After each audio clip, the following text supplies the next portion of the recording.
সরকারি অনুমোদিত কুমিল্লা কারিগরি প্রশিক্ষণ কেন্দ্র শুরু হয়েছে জাপানি ভাষা শিক্ষা কোর্স। এই কোর্সটি পরিচালিত হচ্ছে প্রবাসী কল্যাণ ও কর্মসংস্থান মন্ত্রণালয়ের অধীনে। সম্পূর্ণ বিনা খরচে জাপানে চাকরির সুযোগ। ভর্তি চলছে এখনই। কোর্সের সময়সীমা 6 মাস, জুলাই থেকে 2025 ডিসেম্বর পর্যন্ত। ভর্তি চলছে এখনই। এবার আসি, এই কোর্সে ভর্তি হতে কি কি যোগ্যতা লাগবে। আপনার বয়স 17 থেকে 40 বছর হতে হবে। ন্যূনতম এসএসসি পাস এবং এইচএসসি পাস হলে ভালো হয়। এবং আপনার উচ্চতা 5 ফুট 4 ইঞ্চির উপরে হতে হবে। এবং আপনাকে কি শারীরিকভাবে ফিট থাকতে হবে, যেমন 15 মিনিটে 3 কিলোমিটার দৌড় দিতে হবে, 35টা পুশ আপ দিতে হবে, 25টা সিট আপ দিতে হবে। আপনি যদি সবগুলোতে দক্ষ হন এবং শারীরিকভাবে ফিট হন, তাহলে আপনি এই কোর্সের জন্য যোগ্য হবেন।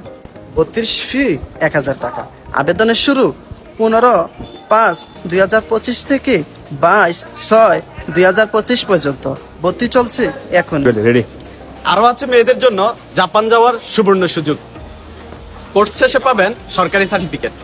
জরিপ বলছে যতটুকু বেশি তার জন্য জাপানের রাস্তা ততটুকু সহজ। সুতরাং তার পুরোটাই জাপানের লাইফটা নির্ভর করবে তার ভাষাগত দক্ষতার উপর। লিখিত, শারীরিক, মৌখিক পরীক্ষার মাধ্যমে আমরা যাচাই বাছাই করে তারপরে আমরা 40 জন স্টুডেন্ট নেই, হয়তো বা 10 জন ওয়েটিং বেশি থাকে। তাই দেরি না করে আজই ভর্তি হন। এই কোর্সটিতে ভর্তি হতে হলে আপনাকে কুমিল্লা কিটিসি কোটবাড়িতে আসতে হবে। ফর্ম নিতে হবে। ফর্মের সাথে আবেদন, আপনার আইডি কার্ড, শিক্ষাগত যোগ্যতা, 2 কপি ছবির সাথে এগুলো জমা দিয়ে আপনাকে ফর্ম পুরো নিশ্চয়তা করতে হবে। তারপরে সার্কুলার অনুযায়ী আপনাকে পরীক্ষায় আসতে হবে বিভিন্ন ডেট অনুযায়ী। আর আমি আমার কমেন্ট বক্সে উপযুক্ত সার্কুলারটি অবশ্যই কমেন্টে দিয়ে দেবো। আর কিছু বিস্তারিত জানতে আমাকে অবশ্যই ইনবক্স করবেন, ইনশাল্লাহ আমি বুঝিয়ে দেবো ভালো করে। এই কোর্সের বিস্তারিত আরও জানতে যোগাযোগ করুন কুমিল্লা কারিগরি প্রশিক্ষণ কেন্দ্রে নির্দিষ্ট পেজ বা